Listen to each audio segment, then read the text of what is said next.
If you want to change the world, start off by making your bed. If you make your bed every morning, you will have accomplished the first task of the day.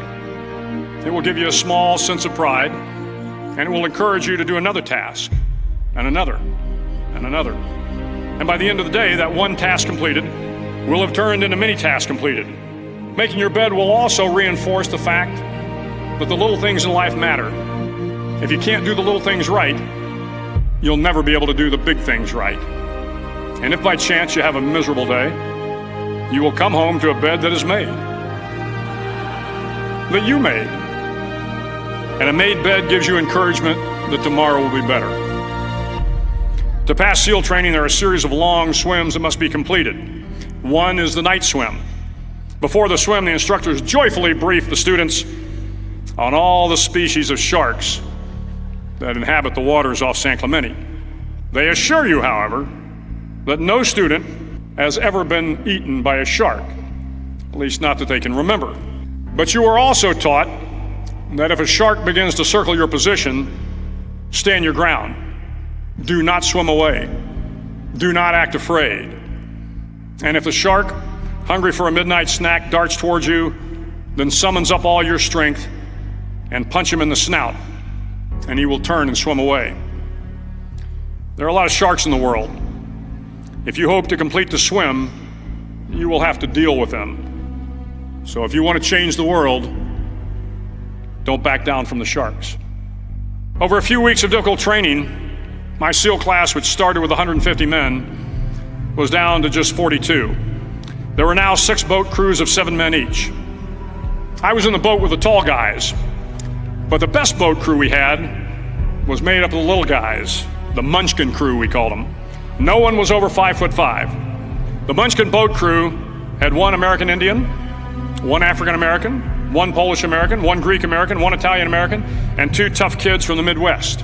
They out-paddled, outran, and outswam all the other boat crews.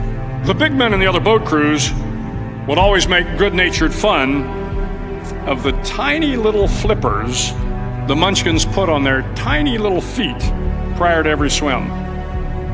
But somehow these little guys from every corner of the nation and the world always had the last laugh, swimming faster than everyone and reaching the shore long before the rest of us. SEAL training was a great equalizer. Nothing mattered but your will to succeed, not your color, not your ethnic background, not your education, not your social status. If you want to change the world, measure a person by the size of their heart, not by the size of their flippers. The 9th week of training is referred to as Hell Week. It is 6 days of no sleep, constant physical and mental harassment, and 1 special day at the Mud Flats. The Mud Flats are an area between San Diego and Tijuana where the water runs off and creates the Tijuana Sloughs, a swampy patch of terrain where the mud will engulf you. It is on Wednesday of Hell Week that you paddle down to the Mud Flats and spend the next 15 hours trying to survive this freezing cold, the howling wind, and the incessant pressure to quit from the instructors. As the sun began to set that Wednesday evening, my training class, having committed some egregious infraction of the rules, was ordered into the mud. The instructors told us we could leave the mud if only 5 men would quit. Only 5 men, just 5 men, and we could get out of the oppressive cold. Looking around the mud flat, it was apparent that some students were about to give up. It was still over 8 hours till the sun came up. 8 more hours of bone-chilling cold. The chattering teeth and the shivering moans of the trainees were so loud, it was hard to hear anything. And then one voice began to echo through the night. One voice raised in song. The song was terribly out of tune, but sung with great enthusiasm. One voice became 2, and 2 became 3, and before long, everyone in the class was singing. The instructors threatened us with more time in the mud if we kept up the singing, but the singing persisted. And somehow the mud seemed a little warmer, and the wind a little tamer, and the dawn not so far away. If I have learned anything in my time traveling the world, it is the power of hope.